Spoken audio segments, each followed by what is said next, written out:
That night, millions of Americans held their breath. Not because of a terrorist attack, nor a natural disaster.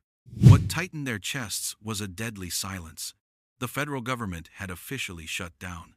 Hundreds of thousands of civil servants received messages that their pay was frozen.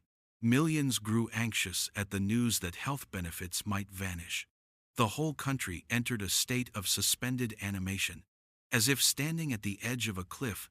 Against the dark backdrop, a blood-red line of text flared across national television. Shutdown. Fear or fact? That line, like a seal stamped into the end. Jimmy Fallon rages. Comedian host attacks Sean Hannity over shutdown for the first time. Extreme tension. IT announced an unprecedented confrontation. Instead of comedy sketches and musical bits, the stage turned into a fighting ring. Jimmy Fallon, long known for his light touch and humor, wore the face of a prosecutor that evening.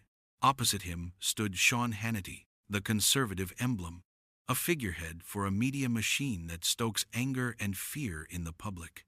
The Tonight Show lights still blazed, the camera panning slowly. It wasn't hunting for laughs. It was reading tension on faces. Some frowned. Some bit their lips. Some exhaled in tight bursts. The room murmured, eager and anxious. Everyone understood. This would not be a normal night. The massive LED screen behind the stage, usually awash in playful color, now carried a single icy line. Immigration? Real issue or excuse? The familiar space grew suffocating, like a courtroom. Entertainment had collided with politics, and no one knew whether either would walk away unscathed. Jimmy Fallon stepped out. A familiar smile stretched thin. He moved to the microphone and tried to soften the air with his trademark levity. A shutdown is like my home Wi-Fi. It drops every few months, and I have to call the neighbor to ask, "What's going on?" Light laughter from the audience. "Except when the Wi-Fi drops, I'm not worried about losing my job or my health insurance." The audience laughed. Fallon paused, his eyes turning serious. From this moment on, there was no way back. The laughter faded quickly. Fallon shifted tone, more solemn now. "Tonight, we're talking about the reason government has seized up. Undocumented immigration and the border wall. Please welcome Sean Hannity." The audience applauded, but the clapping was laced with boos and whistles, a soundtrack of division. Hannity walked out and shook Fallon's hand. His smile was almost a hardened mask.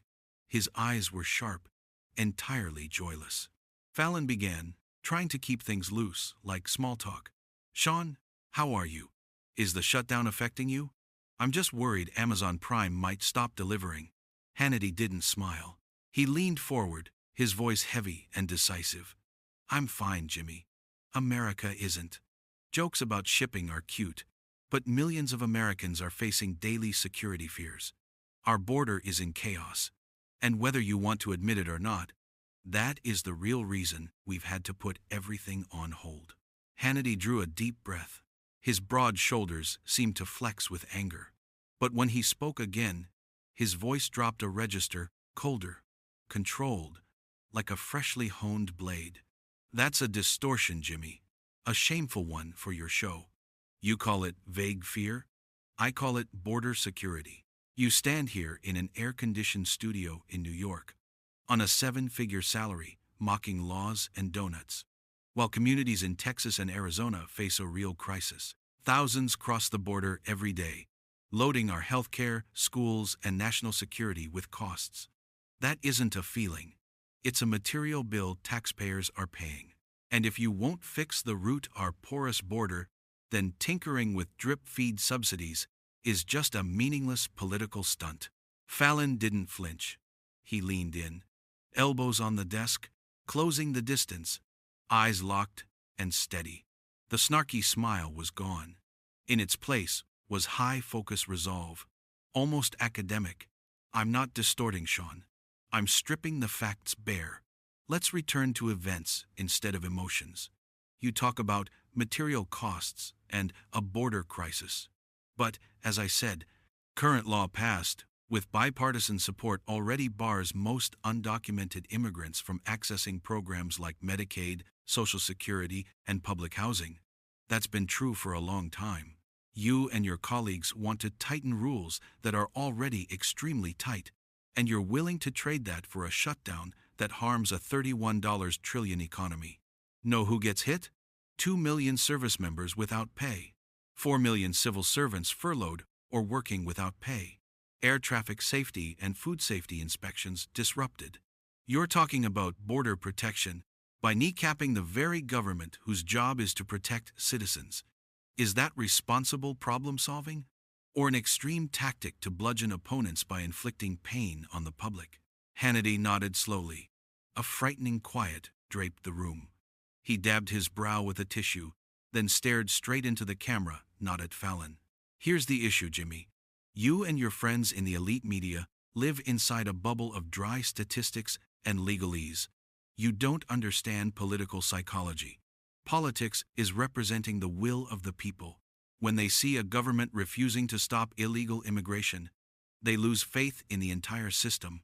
Using the power of the purse, what you call extreme tactics, is a legitimate, necessary tool to force action. Without pressure, there's no compromise.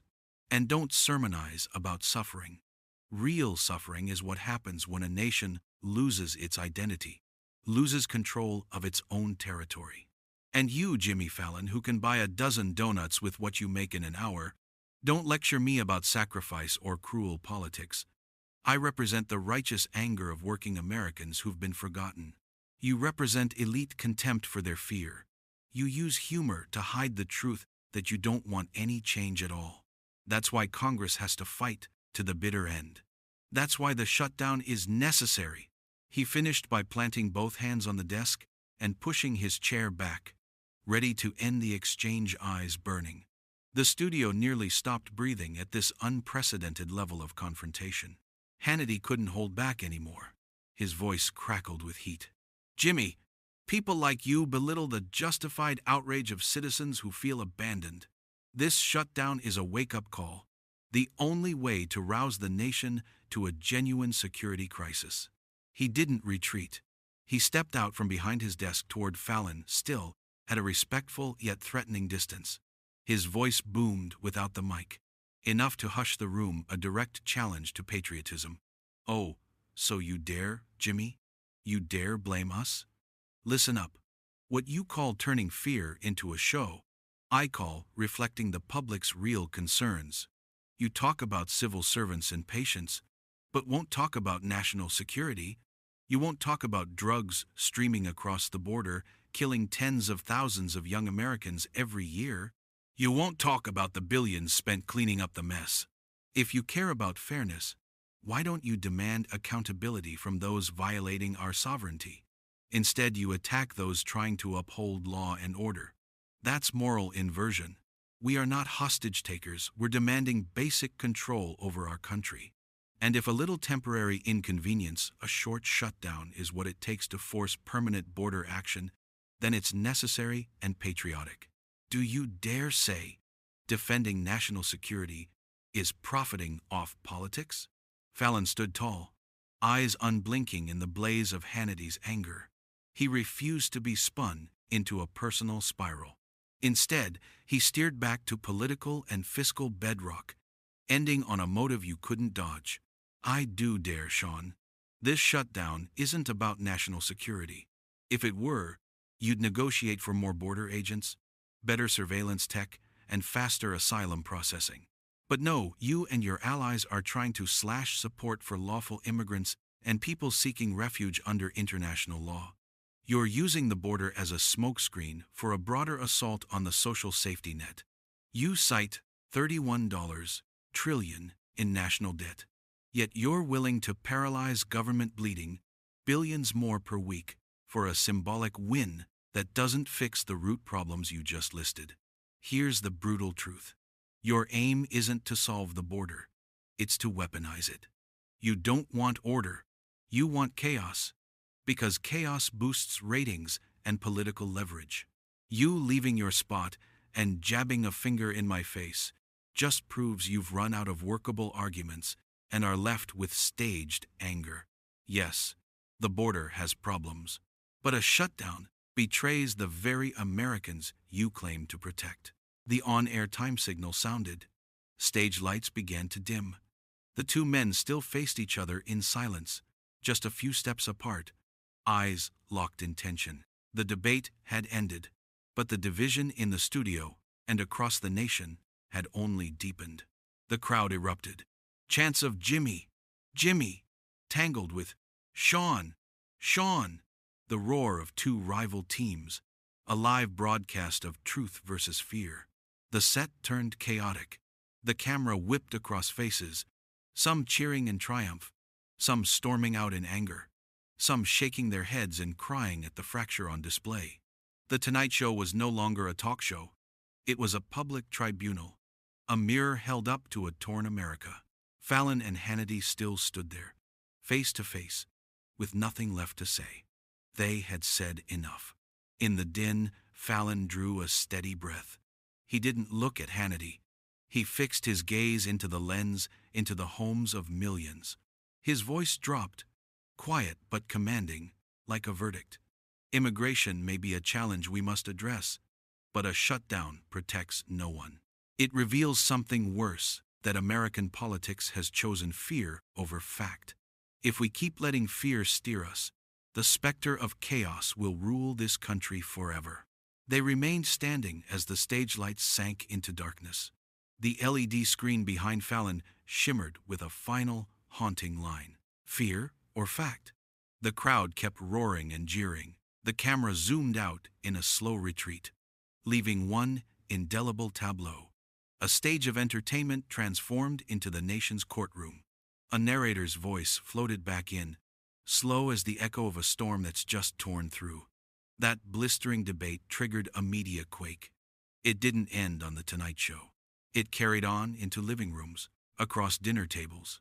Jimmy Fallon was condemned for the greatest political misstep of his career, and praised as a host who dared to speak. The shutdown wasn't only about budgets. It was the final test. Would America choose truth or keep bowing to the specter of fear the media had engineered? The screen went black. One last line appeared, like a challenge hurled straight at the viewer. What do you think? Shutdown. Fear or fact? The stage is empty, but the fight is just beginning. What you witnessed tonight wasn't just a political debate. It was a mirror reflecting the deepest divisions in our country.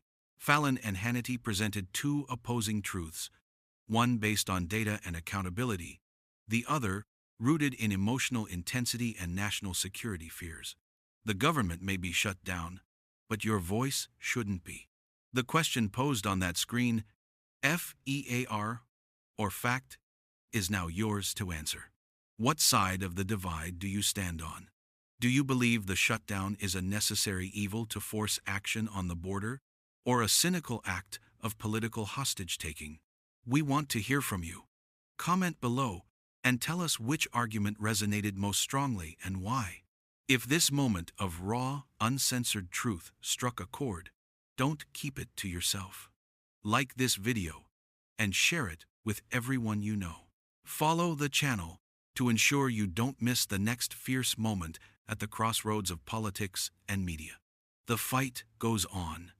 Be part of the conversation.